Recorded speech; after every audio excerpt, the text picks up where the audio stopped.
আমি সবার জন্য দোয়া করব। দেশ নেত্রী বেগম খালেদা জিয়ার জন্য না বললেও দোয়া করতাম, ইতিমধ্যে করে ফেলছি।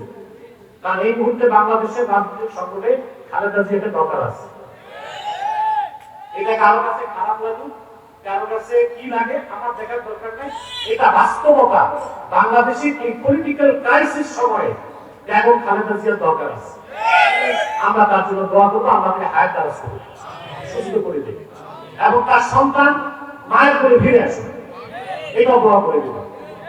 এখানে যারা যারা বিভিন্ন রাজনৈতিক দল থেকে মাওলানা আব্দুল মান্নান সাহেব এসেছেন, জামাতের প্রতিনিধি, ওখানে খেলাফতের মাওলানা আবু ইউসুফ, দেখেন তো জীবনের প্রথম নাম শুনে আপনাদের নাম মুখস্থ রাখছি, আর আপনার আমার নাম বলতে 30 বার ধোঁকা দিচ্ছে।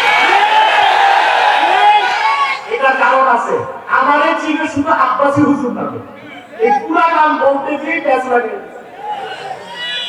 তাদের জন্য দোয়া করবো আমি ইনশাআল্লাহ। আরো যারা আছে সবার জন্য দোয়া হবে। আলহামদুলিল্লাহ, আমাদের তাহরিকে খাতনের উপর বাংলাদেশের পৃষ্ঠপোষকতাতেই মহান ইনসানিয়াত রাষ্ট্রের কাজ করে যাচ্ছে। ওটা সিলেট জুড়ে আলহামদুলিল্লাহ। এর চেয়ে সুন্দর মানব সেবার কি আছে? সিলেটের যে কোনো রোগী কয়েক ঘন্টায় আইসিইউ অ্যাম্বুলেন্স আছে তাদের। এবং আমাকে পরিকল্পনার কথা বলেছে, আমি তো তাদের উপদেষ্টা, আমাকে বলেছে তারা ভবিষ্যতে এয়ার অ্যাম্বুলেন্স চালু করবে। আল্লাহ সুযোগ দান করুন।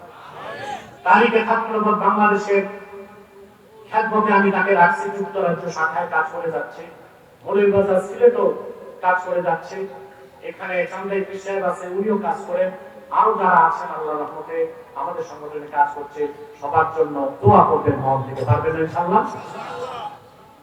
আজকে প্রশ্ন উত্তর থাকবে, আজকে ঢাকা শহরে ক্লাস হয়ে গেছে না না তো আরে কথা শুনো, এখানে অনেক 70-80 বছর বয়সের মানুষ আছে।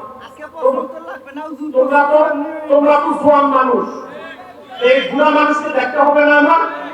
আবার কি উত্তর? ইনশাআল্লাহ ডিসেম্বরের 12 তারিখ আলিয়া মাঠে আমি আসতেছি ইনশাআল্লাহ।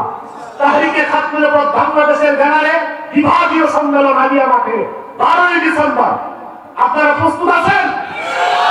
দলে দলে ইনশাআল্লাহ চলে যাবেন, ব্যবস্থা বহন করবেন ইনশাআল্লাহ মৌলভীবাজার থেকে। আল্লাহ কবুল করুন।